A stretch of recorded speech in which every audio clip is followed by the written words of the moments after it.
O Vida Vivida está no ar. E hoje nós vamos receber uma atriz que tem mais de 50 anos de carreira. Ela é diretora e criadora de vários projetos culturais. Aqui comigo, Maria Pompeu. Tudo bem, Maria? Oi, Diego. Muito prazer estar aqui com vocês. O prazer é nosso em recebê-la aqui no nosso programa.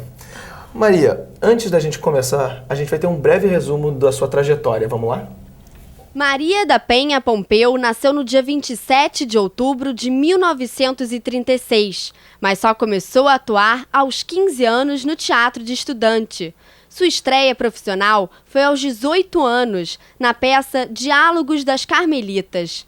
Na televisão e no cinema, fez mais de 40 trabalhos. Na telona, atuou em vários filmes, entre eles Boca de Ouro e A Rainha do Rádio. Mas é no teatro que Maria Pompeu se realiza. A atriz foi uma das inesquecíveis certinhas do Lalau. Tanta dedicação lhe rendeu o diploma de personalidade cultural.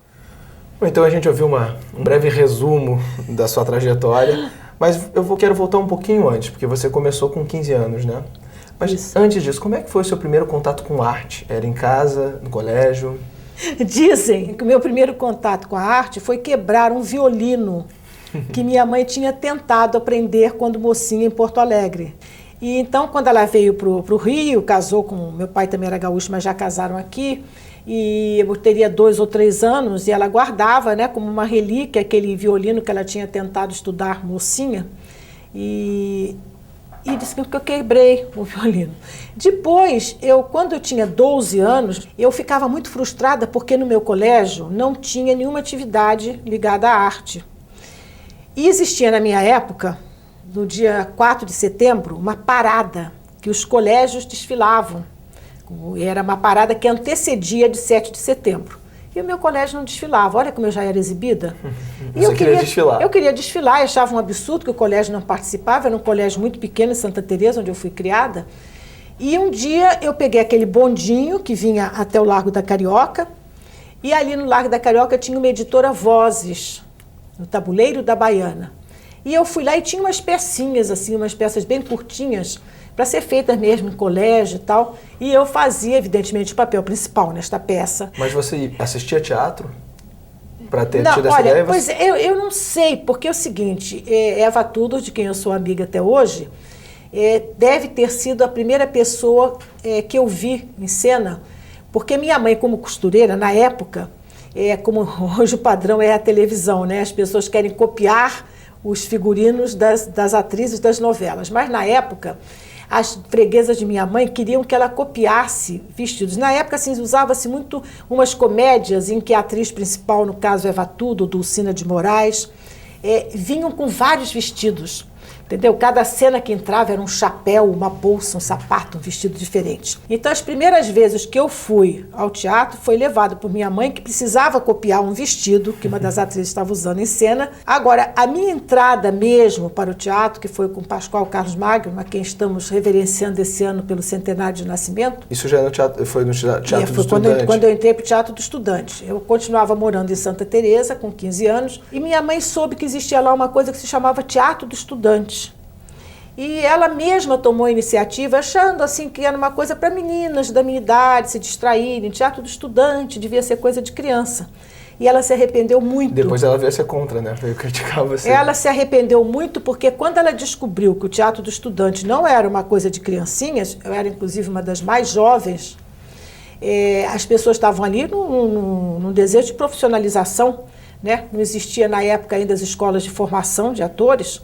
Então as pessoas iam para o Teatro do Estudante como um caminho para a profissionalização. Tinha umas aulas avulsas lá. Como é que eram as aulas nessa época? Olha, as aulas, quer dizer, eu posso dizer que eu sou talvez a primeira geração que teve sequer a ideia de que ator precisava ter aula, né? Porque as gerações anteriores tiveram uma formação totalmente espontânea. Você tinha talento ou não tinha talento e acabou o assunto. Ninguém achava que tinha que ter aula. Mas nessa altura, no Teatro do Estudante, no Teatro Duzi, já havia uma ideia. Pascoal, provavelmente um diplomata, um homem que viveu muitos anos na Europa, já trazia essa ideia de necessidade de formação. De formação. Mas não era uma formação como hoje. Profissionalização então, não era. Era um curso livre, entendeu? Nós íamos para lá sábado e domingo e tínhamos várias aulas avulsas. Às vezes vinha um professor, às vezes vinha outro, tinha aula de voz, tinha aula de expressão corporal, tinha aula de teatro grego, mas uma coisa assim muito curso livre, libérrimo. Mas o importante do teatro de estudante era que nós trabalhávamos o tempo todo. Ali o Teatro Duse, ele levava muita gente importante na época, e nós tínhamos o que se chama hoje de prática de montagem, era o que nós fazíamos permanentemente. Tanto que eu me apresentei ao Pascoal Carlos Magno no final do mês de setembro. No dia 12 de novembro, eu já estava entrando em cena, já estava trabalhando numa peça. Eram constantes as montagens? Constantes. E vocês faziam textos conhecidos? Não, nessa época ele estava fazendo uma coisa também que foi muito importante, que era o Festival do Autor Novo. Ele estava querendo, numa época que todo mundo só montava textos estrangeiros, ele estava querendo dar oportunidade a autores brasileiros jovens. Então eu estreei, era Lázaro, Francisco Pereira da Silva, que é um autor nordestino, mas que morava no Rio de Janeiro.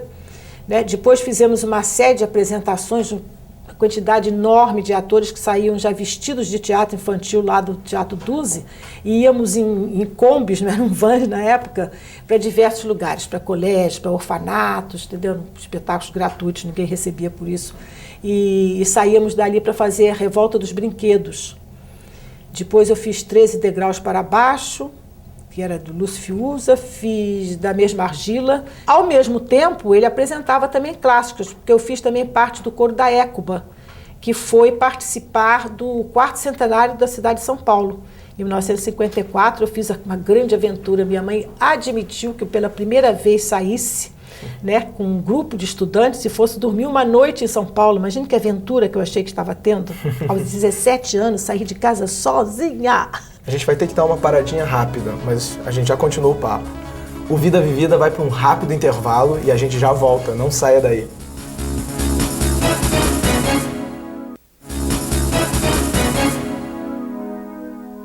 E o Vida Vivida está de volta, hoje recebendo a atriz e diretora Maria Pompeu. Maria, a gente foi às ruas, tá, para ver o que o povo quer saber da sua vida. Vamos ver? Vamos. Maria Pompeu, a minha pergunta é a seguinte: você sente saudade do seu tempo de vedete? Olha, eu nunca me considerei vedete, na verdade, porque eu não fui vedete. Em primeiro lugar, eu não trabalhei em teatro de revista. Eu não trabalhei nunca na Praça Tiradentes. Eu trabalhei com Abelardo Figueiredo e com Carlos Machado em boate, numa época que já estava havendo realmente um decréscimo desse gênero no Brasil. Segundo, eu não parei de ter as minhas outras atividades para fazer esse tipo de teatro. Porque, por exemplo, num ano em que eu estava fazendo Boate Fred, que era onde é o Hotel Meridian hoje, em cima era uma coisa estranhíssima, a boate era em cima de um posto de gasolina. E quando eu trabalhei lá com Carlos Machado, simultaneamente eu estava fazendo o chamado teatro sério. Uma classificação que eu acho injusta, porque eu acho que sério é tudo que você faz com dignidade. Então o teatro de revista era até muito sério.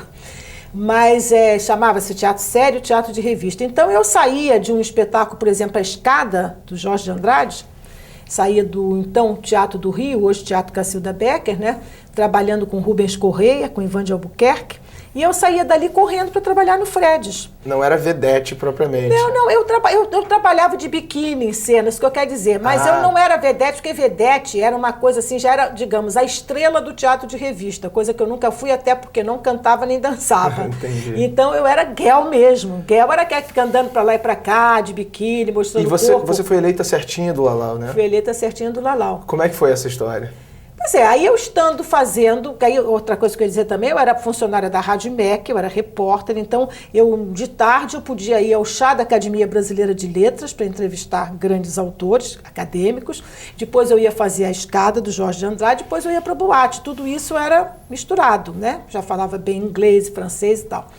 E eu estava trabalhando com Carlos Machado nesse período de 63, né, que eu estava trabalhando no Fredes, que eu fiz Chica da Silva e fiz, elas atendem pelo telefone, o nome de um dos shows do Carlos Machado.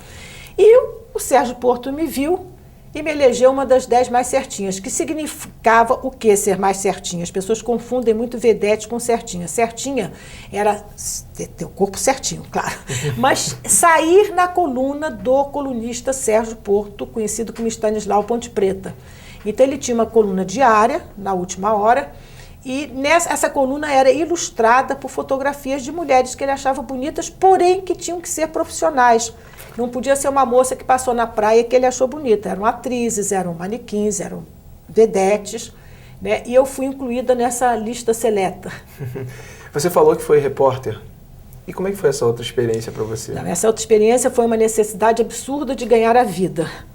Porque na época, você para ser repórter não tinha que ter um curso de comunicação, né? Era uma atividade, você achava que sabia escrever, começava a entrevistar as pessoas. Um dia o doutor Murilo Miranda me encontrou numa estreia, e aí ele falou assim, olha só, você me procura, porque eu estou querendo criar um programa de rádio-teatro. Ele pretendia chamar Fernanda Montenegro, Paulo Tran, para estrelar. A ideia era fazer uma peça completa por semana, porque o rádio-teatro, assim, digamos, diário já existia na Rádio MEC. Tinha já funcionários para isso. E cadê que o programa saía? Não saía nunca. Aí um dia ele falou assim, e eu em cima, quando a gente precisa, né? Telefonava, não saiu.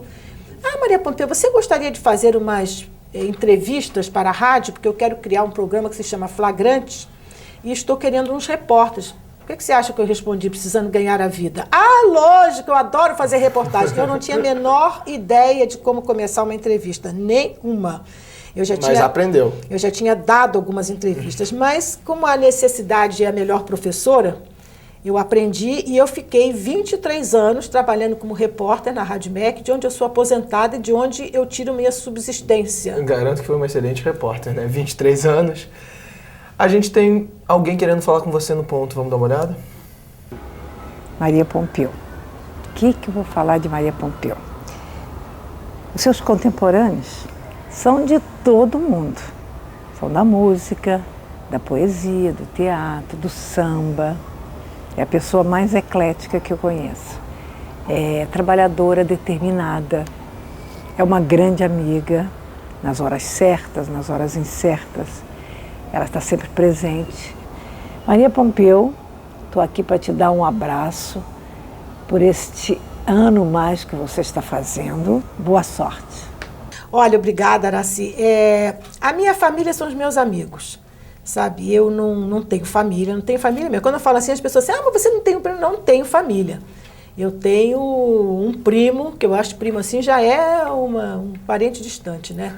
E eu não tive filho, sou filha única, meus pais morreram há muitos anos, então eu não tenho família. Mas eu tenho uma grande família de amigos. Araci realmente é uma das mais antigas. A primeira vez que eu fui fazer televisão, já contratada na TV Tupi, na TV Tupi havia 2 novelas. Na época as novelas eram ao vivo, estou falando da era antes do videotape, e eram só 2 vezes por semana. E a primeira novela que eu fiz, Araci Cardoso era a estrela absoluta do horário das 2 horas. Chamava Teatro do Lar Feliz. Então a primeira novela que eu fiz era Araci Cardoso fazia par romântico com Erval Rossano, que está aí dirigindo até hoje. E eu fazia, eu acho que com Dari Reis, eu fazia meio uma vilã, né? Era uma opositora a ela. Então essa amizade vem, no mínimo, desde 1959. Maria, a gente vai ter que dar mais uma paradinha e o Vida Vivida vai para um rápido intervalo e volta já.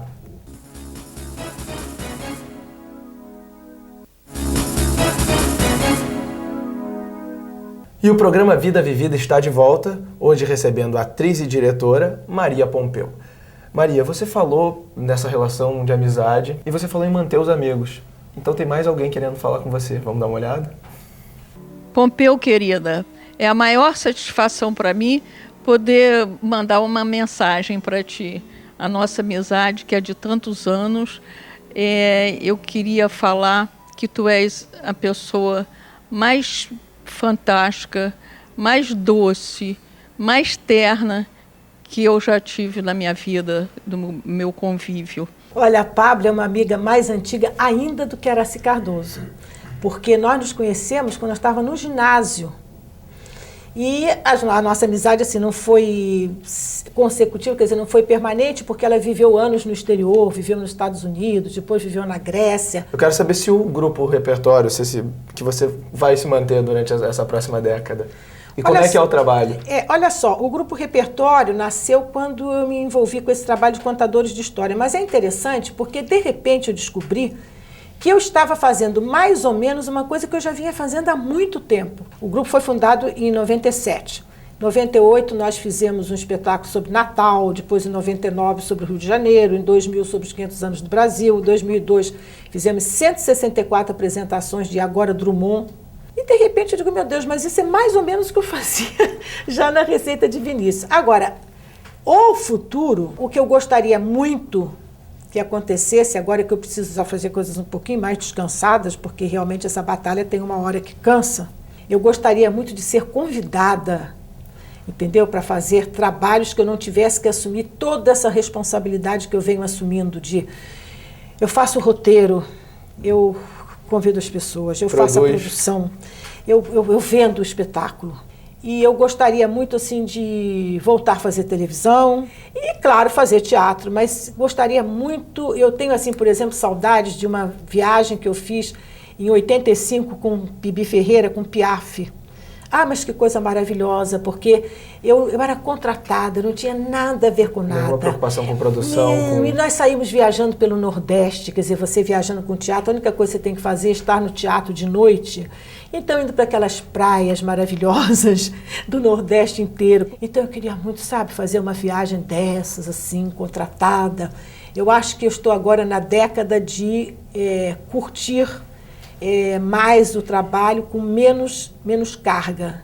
Entendi. E aproveitando o seu reconhecimento também, que é magnífica atriz. Você sobreviveu do teatro, que é uma coisa difícil. A gente vê muita gente batalhando. Como é que foi isso? Olha, eu atribuo isso, eu acho que inclusive a Aracy Cardoso terminou a fala dela dizendo isso. Eu tenho uma competência prática, não estou falando não sei se sou competente ou não como atriz, mas eu tenho uma competência prática. Por exemplo, eu ano passado ia sair um pouco dessa linha, queria produzir uma peça, não consegui patrocínio, não produzi, e eu fiz todo aquele processo para conseguir a Lei Rouanet e a Lei do ICMS. Então, isso é uma coisa que é uma capacidade que eu tenho e que não é muito comum, entendeu? Uma das coisas é porque eu tenho assim uma necessidade de me movimentar, não sei ficar parada. Descanso para mim é isso, é mudança de atividade. Agora, ficar parada... Não é com você. A gente tem mais uma perguntinha no ponto, vamos dar uma olhada? Oi, Pompeu, estamos com saudade de você na televisão. Quando você vai voltar? Essa perguntinha... Essa perguntinha, eu tinha até conversado com você antes sobre essa perguntinha. Eu encontro pessoas tão gentis, tão carinhosas, tão maravilhosas. Eu encontrei ainda ontem na cidade um senhor que veio demonstrar todo o carinho. E as pessoas sempre perguntam mais ou menos isso. Quando é que você volta a trabalhar? Em geral, as pessoas nem mencionam televisão, porque se elas dissessem televisão, como a pessoa que perguntou agora, era diferente. Seria mas específico, seria mais específico. Mas não, a grande maioria identifica a televisão com trabalho. Tudo que eu acabei de falar agora não significa absolutamente nada para as pessoas. Às vezes até eu estou, por exemplo, a Pabla citou as leituras do IBEU. As leituras do IBEU são feitas com entrada franca. Às vezes eu encontro uma senhora na Nossa Senhora de Copacabana, eu estou quase em frente do IBEU. Eu digo assim, a senhora está vendo ali? Olha, ali fica o IBEU. E depois da manhã vai ter uma leitura de peça com fulano, com Beltrano. Eu sempre procuro chamar atores de nome para fazer essas leituras, né? A senhora pode vir amanhã, 6h30, o horário é ótimo para a terceira idade. Amanhã, 6h30, a entrada é franca. Você aparece lá, nem aquela senhora. Porque ela quer que eu apareça na novela, sem o que ela vai continuar convencida de que eu não faço nada na vida. Mas você acha que existe uma falta de bons papéis para atrizes mais velhas? Olha, é compreensível, porque o que você tem na televisão? As histórias geralmente são de casais que namoram, brigam, casam, né? São enredos de amor, né? Quer dizer, então fica difícil você colocar nos papéis principais pessoas da minha idade. As pessoas cada vez mais moças estão fazendo papéis de avós. Né? Você vê atrizes que no outro dia eram as mocinhas, de repente passa 3, 4 novelas, elas já são as avós. Então eu digo, olha, aos 70 anos não tem mais papel, porque o máximo que tem numa novela é mãe e avó. Agora, bisavó, trisavó, eu acho que nunca tem. Aí o que acontece? As últimas novelas que eu fiz na Estrela Guia, eu fazia uma governanta, essa coisa. Depois eu fiz Da Cor do Pecado, eu fiz uma participação de 9 capítulos, em que eu era a dona de uma posada, né, onde a Preta e o Paco se conheciam. Infelizmente não fui a São Luís do Maranhão, que eu adoro. Eu fiz aqui no Projac mesmo, as cenas eram só interior. Eu disse, puxa, mas ela não vai nem lá fora no supermercado para eu atravessar a rua em São Luís do Maranhão? Não deixaram você ir? Não deixaram, eu fiquei por aqui mesmo. Agora, a quantidade de atrizes da minha idade que querem trabalhar e que não estão trabalhando, eu não vou citar nominalmente, mas o número é muito grande, é porque o público só lembra quando você está no ar, mas ninguém lembra quantas pessoas. Então, há mais ou menos um rodízio, entendeu? Chamam, e depois tem outra coisa, que nem é rodízio, é que algumas pessoas, umas poucas, ficaram na televisão, não se afastaram. E essas são as que são escaladas sempre. Bom, espero então que quem esteja vendo nosso programa... Acabou. Tenha um start. Acabou. Infelizmente, eu tô triste. Eu tô triste. Quer deixar alguma mensagem para quem está assistindo, para o nosso telespectador? Bom, eu acho que coerente com o que eu acabei de falar, gostaria de dizer a vocês que uma atriz é sempre uma atriz, a gente não se aposenta e não é por vontade própria que eu não estou todos os dias na sua telinha. Hoje eu estou aqui graças à TV Universidade. Maria Pompeu, eu queria agradecer essa aula que você deu aqui pra gente, a sua presença, essa iluminação que a gente teve no programa de hoje. Obrigado. Obrigado mesmo. Obrigada a vocês. E o Vida Vivida vai ficando por aqui. Então, se você quiser entrar em contato com o nosso programa, envie um e-mail para tvuniversidade@universidade também com c.br. Tchau e a gente se vê no próximo programa.